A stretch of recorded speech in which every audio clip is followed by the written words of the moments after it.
دوپێشەتەکان و بارودۆخی ئەمڕۆی کوردستان پێویستی بە گۆڕانکاری و تێپەڕاندنی ئەم قۆناغەیە. کۆبنەوەی لایەنە سیاسەکانش هەنگاوێکی ترە بە ئامانجی خزمەتکردن بەم قۆناغی ئێستای هەرێمی کوردستانی پێدا تێپەڕ دەبێت. وەک چاودێرانی سیاسی دەڵێن، هەنگاوەکانی ئەنجامدانی کۆبوونەوە خزمەتکردنە لە پێناو زیاتر لە یەکنیزیبوونەوەی نێوان لایەنەکان.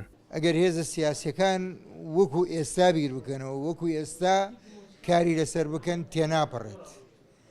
ئەگەر وەکو ئێستا بیر نەکەنەوە و مەبەستیان بێ، بەڕاستی من پێم وایە تێپەڕێ، ماڵی کورد بەم شێوازەی ئێستا نەمێنێتەوە.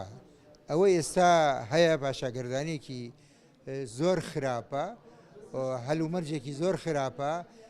لە کاتێکدا هەلومەرجێکی گونجاو دروست بووە ئەوەی کورد بتوانێت زیاتر لە ئێستا بچێتە پێشەوە لە ڕووی سیاسی، لە ڕووی ئابووری، لە ڕووی ئاوەدانی.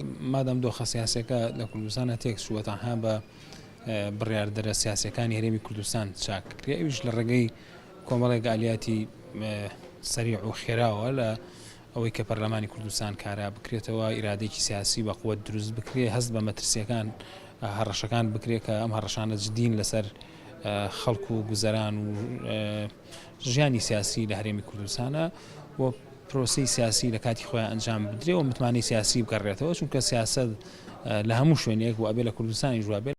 کۆبنەوەی وەفدی باڵای لایەنە سیاسەکانی هەرێمی کوردستان بە هەنگاوی دەربازبوون لەم قۆناغە دژواری ئەمڕۆی هەرێمی کوردستان ناودەبرێت.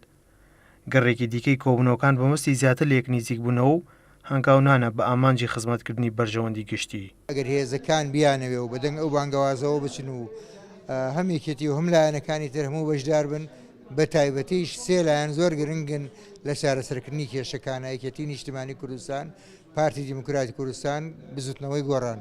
ئەم سێ لایەنە سێ کۆڵەکەی سەرەکین و پەرلەمانی کوردستان بە تایبەتی ئەگەر کارا بکرێتەوە بەو شێوەیە کە هەموو هێزە سیاسەکان لەسەری ڕێک بکەون، ئەوە تەسەورەکەم پرۆسی سیاسی بە شێوەک لە شێوەکان بچێتەوە شوێنی خۆی وە مەعاڵۆزیانی کە ئێستا هەیە نەمێنێ. ئەکرا خێراتر بکرایە پێشووتر، بەڵام ئێستاش هەر کات لە بەرژەوەندی خەڵکی کوردستان ئەگەر بکرێت زیاتر لەمە تاخیر نەکرێ.